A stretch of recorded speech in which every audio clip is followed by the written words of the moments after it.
கவியரசு கண்ணதாசன், அமரர் கண்ணதாசனை நினைக்கும் பொழுது நூற்றுக்கணக்கான பாடல்களுக்கு அவருடைய பாடல்களை இசையமைச்சவன் நானே. எத்தனையோ படங்கள்ல மட்டுமில்லை, தனிப்பட்ட முறையில் கூட. அப்படி வந்த உடனே வந்து உட்கார்ந்துருக்காரு. சந்த முறையில் பாடல் எழுதுவது ஒரு முறை, சத்தத்தினுடைய முறையில் பாடல் எழுதுவது ஒரு முறை. அது வேற விஷயம், அங்கே வர வேண்டாம். இந்த சந்த முறையில் எழுதும் பொழுது நான் அந்த வயலினில் வாசி காமிச்ச சொரத்தில் வாசிக்கணும் வயலின்ல. உடனே எழுதினார், மருதமலை மாமணியே முருகையா. ஒரு சுரத்தினுடைய அந்த ராகமே பார்த்தீங்கன்னாக்க தர்பாரி கானடான்னு. இந்த தர்பாரி கானடாவில் சோமனனை பார்க்க பாடி வைக்கணும். அந்த வரி ஃபர்ஸ்ட் வரி ஒரு தொகைரா வரும், கோடி மலைகளிலே ஆரம்பிப்பார். இந்த கோடி மலைகளிங்கிற இடம் எங்க இருக்குன்னு தெரியுமா? அவர் பாடும்போது அந்த ஆக்டர்ஸ்ல அதுக்கப்புறம் சொரம் இருக்கக்கூடாது.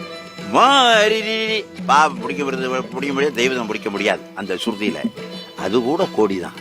ஒரு கோடியில இருந்தாலும் அந்த சொரத்தை எடுத்து நம்ம கோடிக்கணக்கான மக்களுக்கு எடுத்து சொல்லக்கூடிய அளவுக்கு அந்த பாடல் அமைஞ்சது. ஒரு இடத்துல கொடுக்குறேன், அப்படிங்கிறேன்.